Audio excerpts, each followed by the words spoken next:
Agradezco a todos los asistentes la paciencia en estos temas interdisciplinarios, como sin duda lo es el derecho para la medicina, a algunos conocidos que veo en el auditorio y en especial las MEDAS por haberme invitado para compartir con ustedes este tema tan importante y que afecta de manera tan determinante el ejercicio profesional de la medicina en Colombia. El tema del que me voy a ocupar a continuación es un tema de toda la novedad jurisprudencial y no solo es un tema relevante para el derecho, sino sobremanera relevante para la salud pública, y es el problema de las infecciones asociadas a la atención en salud o conocidas bajo la abreviación IAAS, ¿cierto? Con dicha expresión, que es una expresión que ha venido construyendo la OMS y que se ha adoptado en Colombia a través del Instituto Nacional de Salud Pública, se pretende dar cuenta de una precisa situación. Y aquí es donde empieza la relevancia de clarificar a qué nos estamos refiriendo. Este mismo tema, es decir, las infecciones asociadas a la atención en salud, históricamente ha conocido otro tipo de términos como infecciones nosocomiales o como infecciones intrahospitalarias. La razón de ser para migrar de esas dos expresiones a la expresión de infecciones asociadas a la atención en salud es porque en el avance y desarrollo histórico de este fenómeno se ha comprobado de manera suficiente que el término nosocomial e intrahospitalario no es un término exacto, no es un término del todo global para describir el fenómeno en cuestión, ¿cierto? Cuando se usa la expresión nosocomial e intrahospitalario, parecería referirse, quien utiliza esa expresión, a aquellas infecciones que ocurren al interior de un hospital. Sabemos precisamente que nosocomio no quiere decir nada distinto que hospital. Y este es el gran dogma en el que por años habíamos transitado en este tema.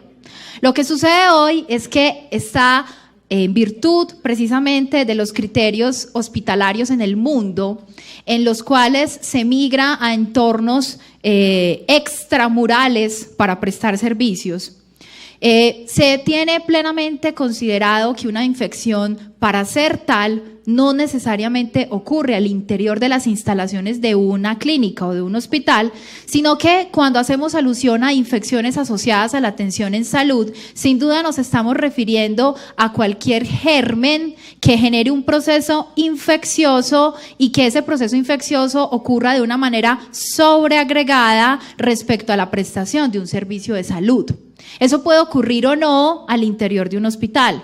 Eso puede ocurrir entonces en un consultorio que no esté habilitado como una IPS, y eso puede ocurrir incluso en servicios que se presenten por fuera de las instalaciones murales de una clínica o de un hospital, como ocurre por ejemplo con los ya conocidos servicios de atención domiciliaria en casa y que cada día toman más fuerza en el mercado.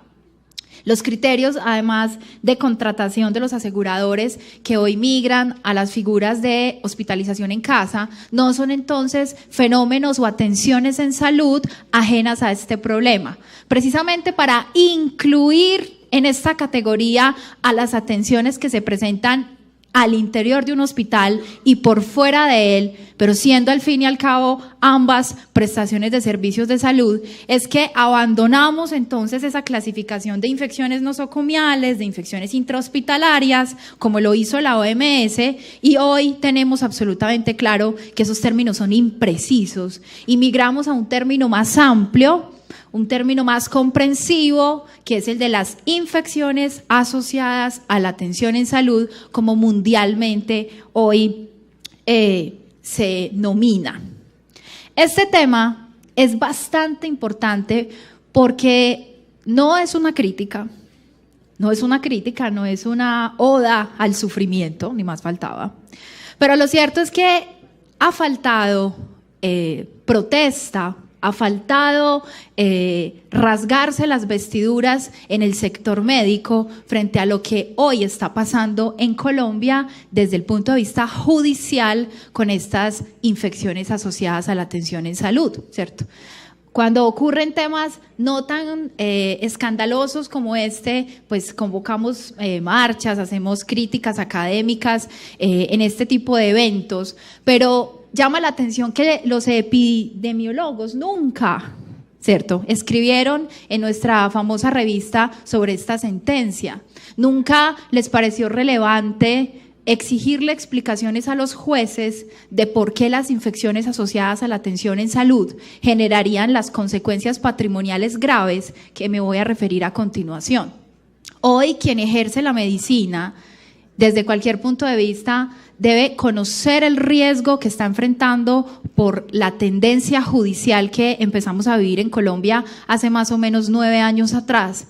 Y por lo tanto está la academia en medicina en mora de llevar aquellos conceptos propios del oficio, propios del sector científico, para que los jueces empiecen a cambiar de decisión y empiecen a valorar con más profundidad las implicaciones de sus decisiones. ¿Por qué sentencio esto con tanta preocupación? Porque el sector médico tenía entendido, como toda profesión liberal, que cuando se incurre en una culpa médica, bien sea por un indebido diagnóstico, por violar las guías y protocolos, por asumir riesgos más de los necesarios, pues sin duda que se generaba una responsabilidad patrimonial para el médico. Ese camino ya es un camino trasegado y no es nada diferente que el concepto más básico del derecho, y es que quien incurre en una culpa y con esa culpa causa un daño, pues entonces debe indemnizarlo, ¿cierto? Hoy nos encontramos en una proliferación de las demandas de responsabilidad civil en los despachos judiciales. Esta es la causa más frecuente de procesos en curso, precisamente porque las víctimas ven en esa responsabilidad patrimonial una posibilidad de discutir esas situaciones. Pero ese camino, que es para todos claro, es más preocupante cuando los jueces empiezan a concluir que también hay responsabilidad patrimonial del profesional de la salud, cuando a pesar que su conducta y a pesar que su lex artis fue cumplida, que siguió los protocolos médicos correspondientes y guías, que en otras palabras se portó bien, se comportó de la manera profesional que debía hacerlo, y pese a eso asume la obligación de indemnizar. Eso parecería un despropósito planteado así, pero eso es precisamente lo que subyace en el problema de las infecciones asociadas a la atención en salud.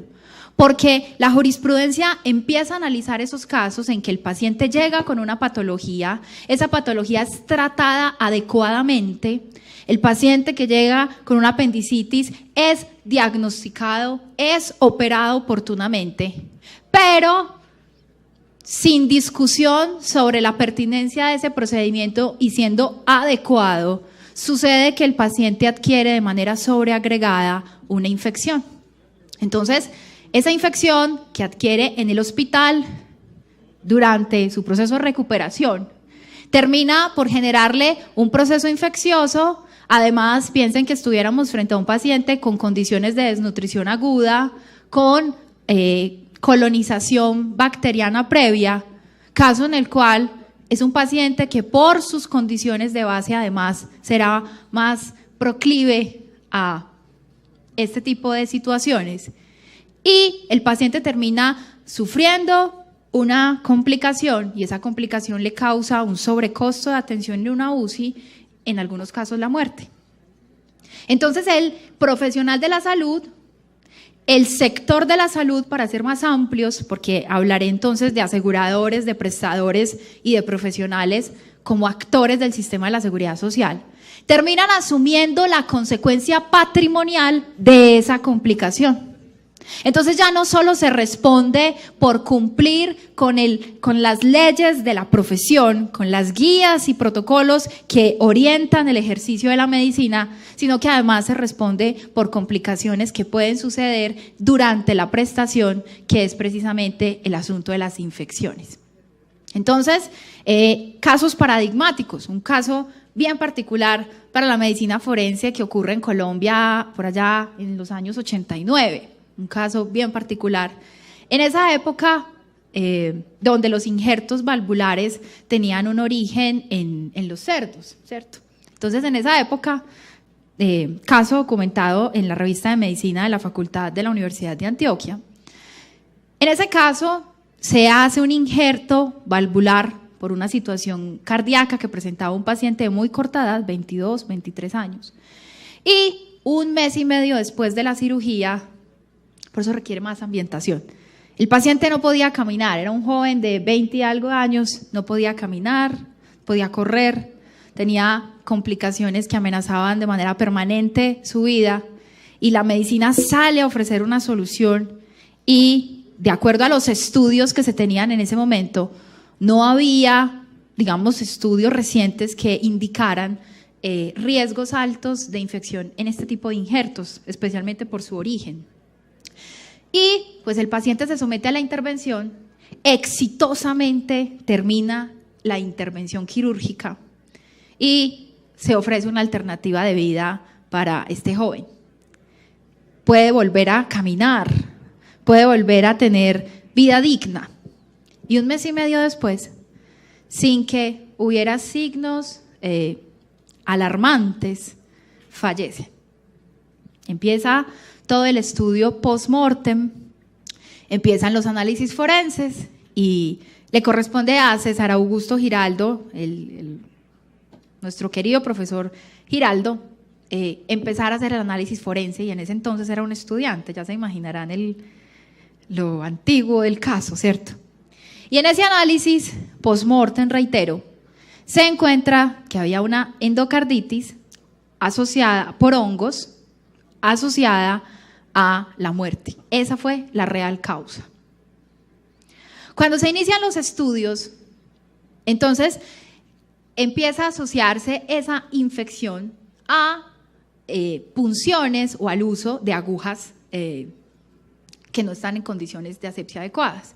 Por esto este tipo de complicaciones es muy frecuente en los pacientes que padecen farmacodependencia, ¿cierto? Por esa razón, entonces, empieza el juicio contra el profesional de la medicina que le da una alternativa de vida a este paciente, y vamos a mirar el consentimiento informado. Y por ningún lado, en el consentimiento informado de ese procedimiento, se decía que la posibilidad de infecciones era un riesgo asociado. Entonces, si al paciente le hubiéramos dicho que asumía ese riesgo, el paciente hubiera podido decidir si se sometía o no al procedimiento, y esa terminó siendo la causa de su muerte. Entonces, si ese acto heroico de medicina hoy lo juzgáramos con las reglas que los jueces han empezado a fijar en el tema de infecciones asociadas a la atención en salud, tendríamos que condenar a ese profesional porque operó bien, pero su paciente se infectó y su paciente murió. Esa es la situación que hoy nos plantea el estado actual de la jurisprudencia, es decir, de las decisiones de los jueces en materia de infecciones asociadas a la atención en salud. Entonces, para que este tema se pueda entender adecuadamente y podamos entrar a su desarrollo, es indispensable que el auditorio comprenda que estamos hablando de una hipótesis de responsabilidad civil, es decir, una hipótesis que obliga a indemnizar al paciente, no por haberse cometido una culpa en la prestación del servicio de salud, no por haberse incumplido las orientaciones propias de la medicina, sino por el hecho de una infección sobreagregada que termina generando o la muerte o un mayor costo de la atención del paciente. El problema es que si esto fuera un asunto de escasa ocurrencia, pues no nos ocuparíamos de él en este Congreso.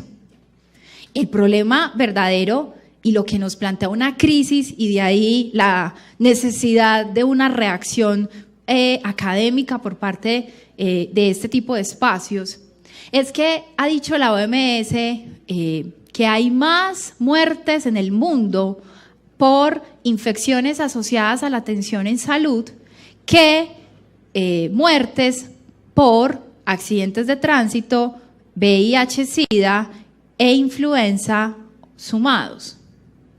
Se muere más gente en el mundo por una complicación hospitalaria que por todas esas causas juntas.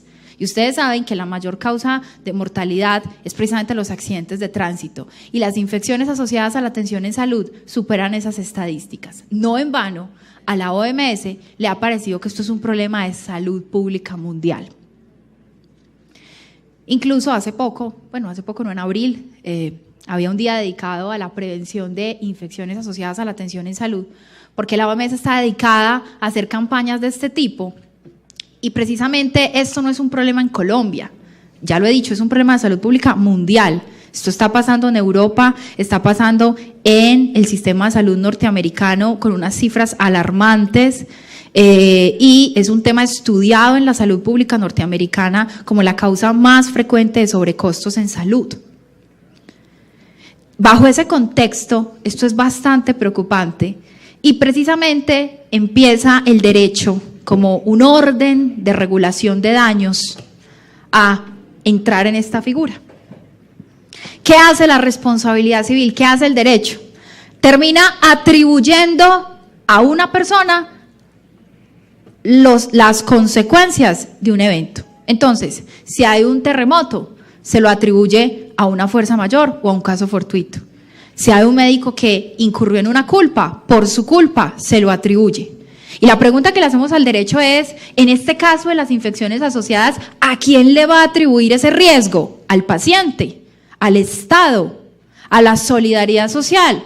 ¿O al profesional de la salud?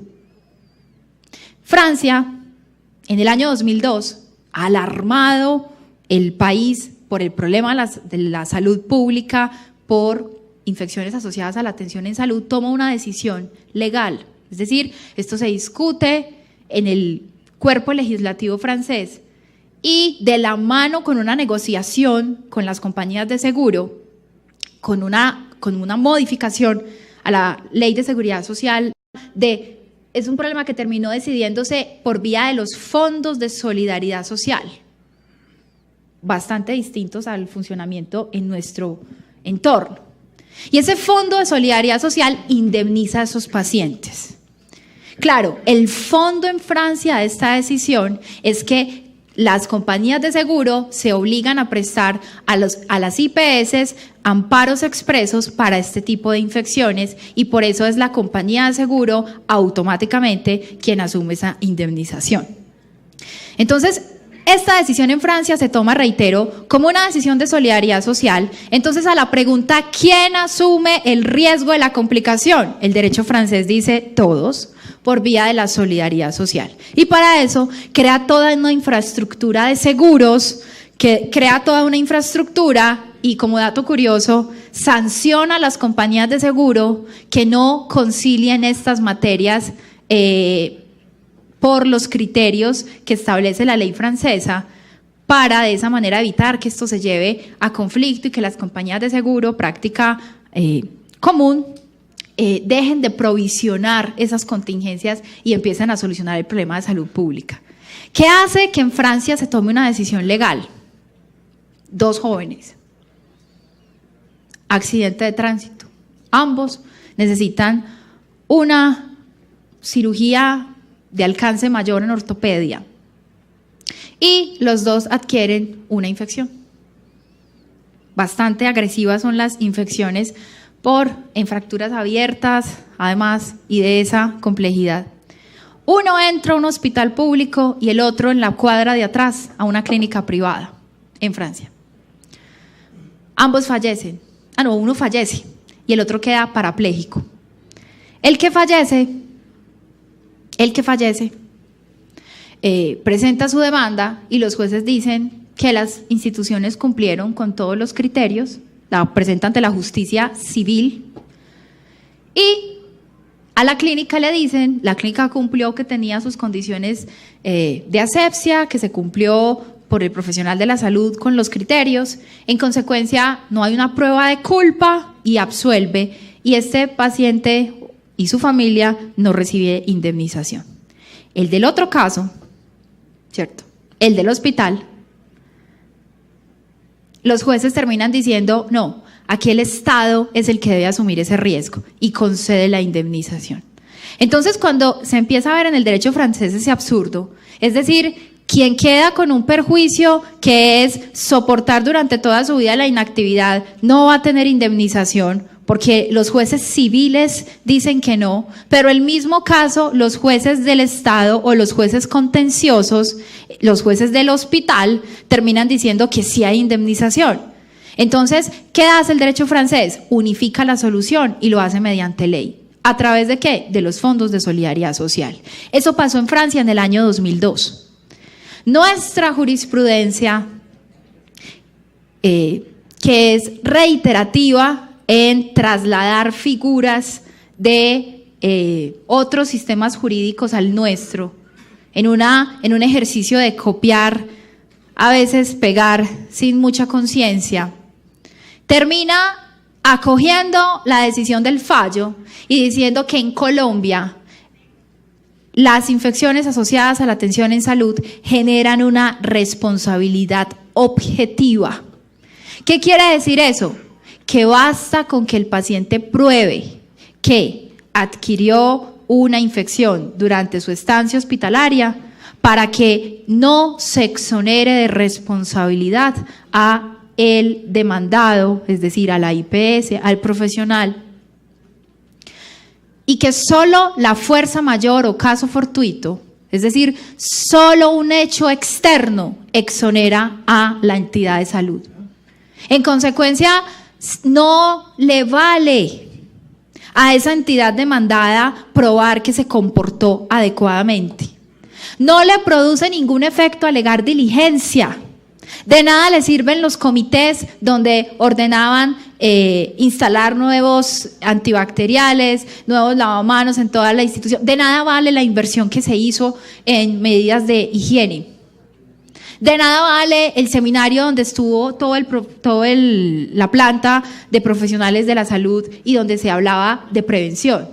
De nada le sirve porque el juez dice, en esos casos, la prueba de diligencia y cuidado no exonera de responsabilidad al demandado.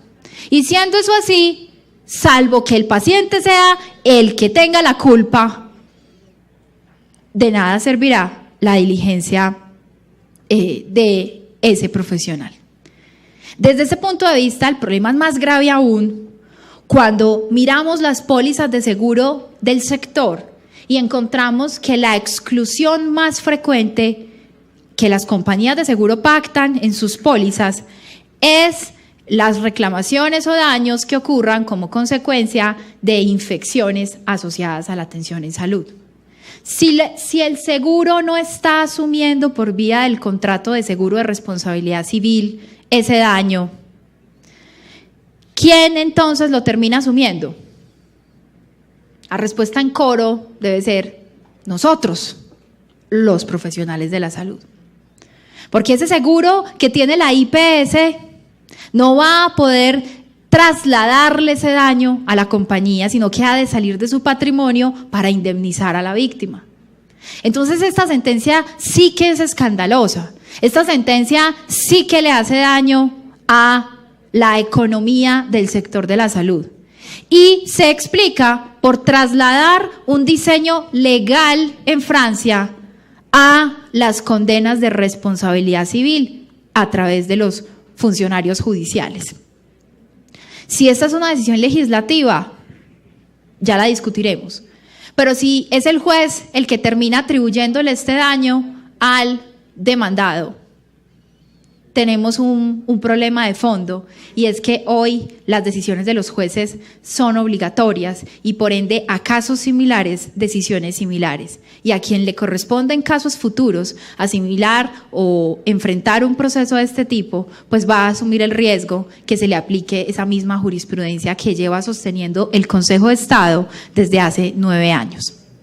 Sin ánimo de que el auditorio tenga pesadillas nocturnas de cuenta de la decisión judicial en ese sentido, hay que decir que hoy en Colombia tenemos una dualidad, y es que ha sido el Consejo de Estado quien ha construido ese desarrollo objetivo de las infecciones asociadas a la atención en salud, mientras que en materia civil La Corte Suprema de Justicia hasta ahora no ha tenido un criterio similar, es decir, hasta tanto no haya un pronunciamiento expreso, seguimos considerando que en materia civil la responsabilidad por infecciones asociadas es de carácter subjetivo, es decir, si se prueba la diligencia o cuidado, no debería haber condena.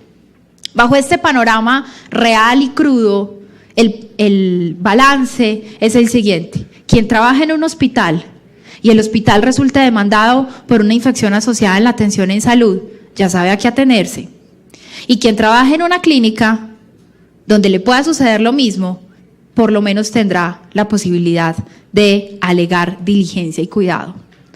Ante este panorama, que ha sido un tema de profunda discusión jurídica en el mundo, Argentina tiene sus soluciones, Chile tiene sus soluciones, algunos migran al sistema objetivo, otros al subjetivo.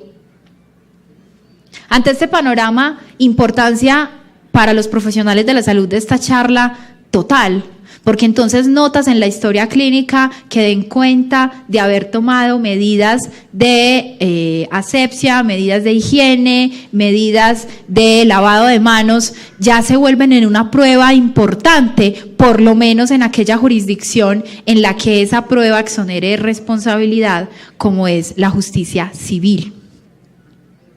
Esto pasó con los obstetras.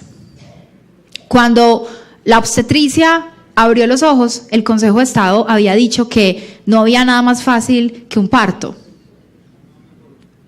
Esta fue una sentencia de un consejero de Estado. Quizá la sentencia de una consejera de Estado hubiera sido diferente, pero este magistrado consideró que si es tan fácil un parto, la responsabilidad de los obstetras debería ser entonces objetiva y no podría un embarazo normal implicar un problema, por ejemplo, de hipoxia cerebral, no podría generar daños y por ende si ocurren son culpa del profesional. Esta sentencia hizo que se aumentaran las primas de este tipo de profesionales y que algunas compañías de seguros cerraran la asegurabilidad para la obstetricia.